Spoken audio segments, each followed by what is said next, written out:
जय हिंद साथियों। एक अच्छी खबर के साथ एक बार फिर से मौजूद हूँ आप सभी के लिए, आपके अपने इस परिवार इजी साइंस में। फाइनली जो आपका एक इंतजार था वरिष्ठ अध्यापक यानी सेकंड ग्रेड भर्ती को लेकर वो आज फाइनली खत्म हो चुका है। आरपीएससी के द्वारा नोटिफिकेशन जारी किया जा चुका है सेकंड ग्रेड भर्ती को। मैं मानता हूँ कुछ साथी अभी भी निराश होंगे इस चीज को लेकर कि पदों की संख्या काफी कम है। जो वित्तीय स्वीकृति की बात चल रही थी उतने ही पदों पर यानी 2129 पदों पर ही मात्र ये नोटिफिकेशन जारी किया गया है। लेकिन इस चीज को लेकर भी आप टेंशन मत लीजिएगा। हम पूरी कोशिश करेंगे अपने इस चैनल के माध्यम से या जितने भी यूट्यूबर साथी है मिलकर इसकी एक मुहिम चलाएँगे कि सेकंड ग्रेड और फर्स्ट ग्रेड के जो कम पद पे नोटिफ़िकेशन जारी किया गया है, इन पदों की संख्या बढ़ाई जाए। क्योंकि शिक्षा विभाग में इसी पदों के ऊपर काफ़ी ज़्यादा पद है वो रिक्त हैं। तो इन चीज़ों को ध्यान में रखकर सरकार भी इस चीज़ पर ज़रूर संज्ञान लेगी। ये पद डेफ़िनेटली मानकर चलिए विश्वास रखिएगा पद ज़रूर बढ़ेंगे।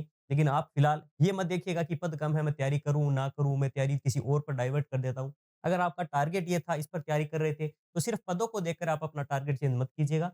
आप अपनी तैयारी पर 100% फ़ोकस कीजिएगा। फिलहाल देखिए जो चीज़ें आपको पता है हम उस पे चर्चा नहीं करेंगे। इस भर्ती में जो छोटे-मोटे बदलाव पर हम चर्चा कर रहे थे, कि क्या ये हो सकते हैं 40% वाला रूल क्या सिर्फ़ एक पेपर में होगा या मिलाकर ये दोनों में एक कर दिया जाएगा? तो उन चीज़ों को मैं थोड़ा-सा क्लियरिफ़ाई ज़रूर करना चाहूँगा। तो देखिए पहले हमारे चैनल पर भी हमने जो इम्पोर्टेंट बातें थी वो शेयर कर दी है आपके लिए, कि देखिए फिलहाल जो सेकंड ग्रेड भर्ती का नोटिफ़िकेशन आया है इसकी एग्ज़ाम के फॉर्म जो है, ये 26 दिसंबर से ही शुरू हो जाएँगे। 26 दिसंबर से लेकर 24 जनवरी तक सेकंड ग्रेड के फॉर्म चलेंगे, आप इसीलिए अप्लाई कर सकते हैं। इसकी क्राइटेरिया क्या है वो आप देख सकते हैं इस नोटिफ़िकेशन में सारी डिटेल है।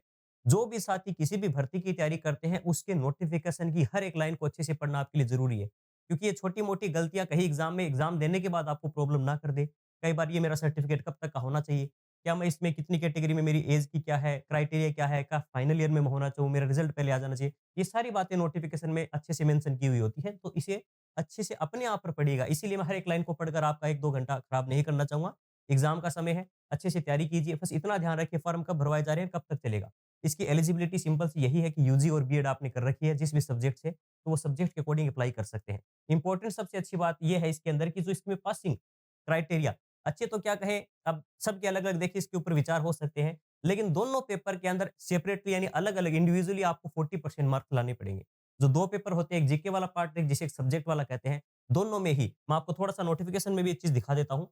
जब आप नोटिफ़िकेशन को देखोगे, तो यहाँ जब इसके एग्ज़ाम का जो पैटर्न है, देखिए पैटर्न पर ध्यान से अगर आप देखेंगे इसकी स्कीम और सिलेबस क्या है, तो स्कीम सिलेबस में आप देखोगे दोनों के लिए यहाँ पर स्पेशली मेंशन किया गया है the minimum qualification marks shall be 40% provided that the percentage, यानी मिनिमम आपको 40% इसके लिए अलग पेपर 1 के अलग से बताया गया है और वहीं पर पेपर सेकंड के लिए भी जो एक बार न्यूज़ आई थी इस प्रकार की कि दोनों पेपरों को मिलाकर आपको 40% लाने हैं। क्योंकि आपने लास्ट बार देखा होगा जैसे मैथ्स जैसे बैकग्राउंड में यानी मैथ्स का जो पेपर था, यानी मैथ्स का पेपर इतना हार्ड आ गया या कई बार जीके का पेपर इतना हार्ड आ जाता है, एक पेपर के अंदर अच्छे नंबर नहीं आते लेकिन दूसरे पेपर में इसमें मतलब एक 40% मार्क्स ना आने के कारण दूसरा पेपर कितना भी अच्छा चला जाए, उसमें भारी हो जाते हैं। लेकिन फिर से यही रूल रहेगा, दोनों पेपर में मिनिमम 40% मार्क्स भी लाने हैं आपको और फिर वो कट ऑफ को भी फाइट करना है, इसके टीचर बनने के लिए। तो ये कुछ बेसिक से आपको रूल है जो पता होना चाहिए। बाकी जो भी अपने चैनल पर साइंस वाले विद्यार्थी जुड़े हैं, वो देख सकते हैं यहाँ पर 350 पद 276 पद सॉरी यहाँ विज्ञान के 261 पद तो है नॉन टीएसपी के लिए और टीएसपी के लिए आप देख सकते हैं यहाँ पर 33 पद दिए गए हैं। सॉरी हाँ, 89 पद दिए गए हैं। 350 पद है विज्ञान के और बाकी 288, 327 ये सब्जेक्ट वाइज़ आप देख सकते हैं। विज्ञान के अंदर अगर देखें आप, गणित के और विज्ञान के पद अन्य की तुलना में अगर देखें तो अच्छे ही है। और बाकी जो इसके अंदर रिक्त पद अगर आप सेकंड ग्रेड में वैसे भी देखते हैं कि अगर पद बढ़ते हैं तो साइंस, मैथ्स में भी पद सबसे अधिक बढ़ने के चांसेस हैं। तो आप अपनी तैयारी को इसी प्रकार से एक सही दिशा के अंदर कंटिन्यू तैयारी रखिएगा और जो भी इस एग्जाम से रिलेटेड या third grade, second, first grade से रिलेटेड कोई भी शिक्षक भर्ती से संबंधित अपडेट होगी या विज्ञान से संबंधित कोई भी इन्फॉर्मेशन होगी, इस चैनल पर लेकर आएँगे और कोशिश करेंगे फर्स्ट ग्रेड, सेकंड ग्रेड में पद जो बढ़ने की एक मुहिम है, उसमें भी बढ़ चढ़कर हिस्सा लें ताकि अपनी बात, चाहे मेरे थ्रू हो या किसी के भी थ्रू हो, ये बात सरकार तक पहुँचती है। एक एक माहौल बनता है एक अच्छा, जैसे रीट 50,000 का मुद्दा बना था अपने चैनल के माध्यम से जिसकी शुरुआत की थी, बहुत बड़े लेवल पर राजस्थान में मुद्दा चला था। उसी प्रकार से इसमें भी पद बढ़ने की माँग को काफ़ी अच्छे लेवल पर लेकर जाएँ। ट्विटर पर आप भी अपना अकाउंट में एक सिंपल सा ये होता है कि नॉर्मल जो भी बड़े अधिकारी होते हैं, आरपीएससी वगैरह है या फिर मुख्यमंत्री जी है, शिक्षा मंत्री जी हैं, उनको टैग कर अपनी बात को सिंपली एक मतलब सहज तरीके से अपनी बात उनको पोलाइटली रखिए।